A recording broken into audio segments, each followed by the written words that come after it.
അടിപൊളിയായിട്ടുള്ളൊരു variety നാടൻ ചമ്മന്തി നമുക്ക് തയ്യാറാക്കാം.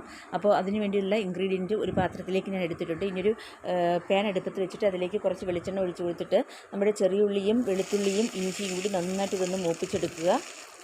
മൂപ്പിച്ചെടുത്ത ചെറിയുള്ളിയും വെളുത്തുള്ളിയും ഇഞ്ചിയും കൂടി നമുക്ക് വേറൊരു പാത്രത്തിലേക്ക് ആക്കി കൊടുക്കുക. അതേ പാനിൽ തന്നെ വീണ്ടും നമുക്ക് കാശ്മീരി വറ്റൽമുളകും പിന്നെ കറിവേപ്പിലയും ഒരു പിഞ്ച് മഞ്ഞൾപ്പൊടിയും പുളിയും കൂടി ഇട്ട് കൊടുത്തിട്ട് നന്നായിട്ട് ഇതൊന്ന് മൂപ്പിച്ചെടുക്കുക.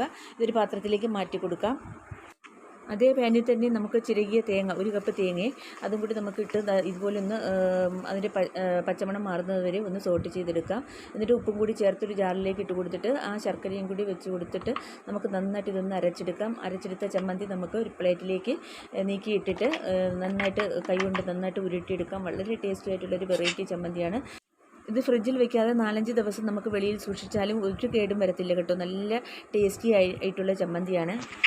അപ്പോൾ എല്ലാവരും ഒന്ന് ട്രൈ ചെയ്യുക. എത്ര കഴിച്ചാലും മതി വരില്ല ഈ ചമ്മന്തി കൂട്ടി. അപ്പോൾ വീഡിയോ ഇഷ്ടമായൊന്ന് ലൈക്ക് ചെയ്യാനും സബ്സ്ക്രൈബ് ചെയ്തൊന്ന് സപ്പോർട്ട് ചെയ്യാനും മറന്നു പോകരുതേ.